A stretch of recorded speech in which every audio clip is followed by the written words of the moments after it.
നമ്മളിന്ന് വളരെ ഈസി ആയിട്ട് ഡബിൾ ഹൗസിൻ്റെ പാലപ്പം മിക്സ് വെച്ചിട്ട് പാലപ്പവും ഗ്രീൻ പീസ് കറിയും ഉണ്ടാക്കാൻ പോവുകയാണ്. നമുക്ക് എങ്ങനെയാണ് ഉണ്ടാക്കുന്നത് നോക്കാം.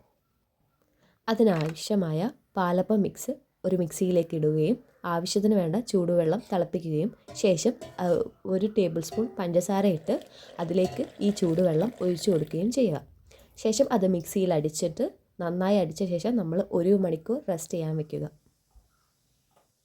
ഇതേ സമയം വളരെ എളുപ്പത്തിൽ നമുക്ക് ഗ്രീൻ പീസ് കറി ഉണ്ടാക്കാം. ഇതിനായിട്ട് ഓൾറെഡി സോക്ക് ചെയ്ത് വെച്ച ഗ്രീൻ പീസും ഉള്ളിയും പൊട്ടാറ്റോയും ചില്ലിയും ഉപ്പും ഇട്ട് 5 വിസിലടിക്കുക.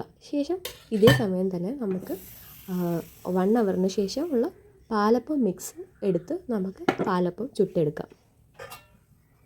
ശേഷം കുക്കർ ഓപ്പൺ ചെയ്തിട്ട് നമ്മൾ ഓൾറെഡി മിക്സ് ചെയ്ത് വെച്ച തേങ്ങാപ്പാൽ കുരുമുളക് തേങ്ങയും ഇട്ട് മിക്സ് ചെയ്ത് വെച്ച തേങ്ങാപ്പാൽ ഗ്രീൻ പീസിലേക്ക് ചേർത്ത് കൊടുക്കുക.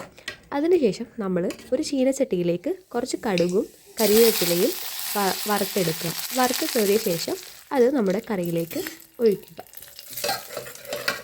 സ്വാദിഷ്ടമായ ഗ്രീൻ പീസ് സ്റ്റ്യൂവും പാലപ്പവും റെഡി ആയിട്ടുണ്ട്. വളരെ ഈസി ആയിട്ട് ചെയ്യാവുന്ന ഒരു റെസിപ്പിയാണിത്.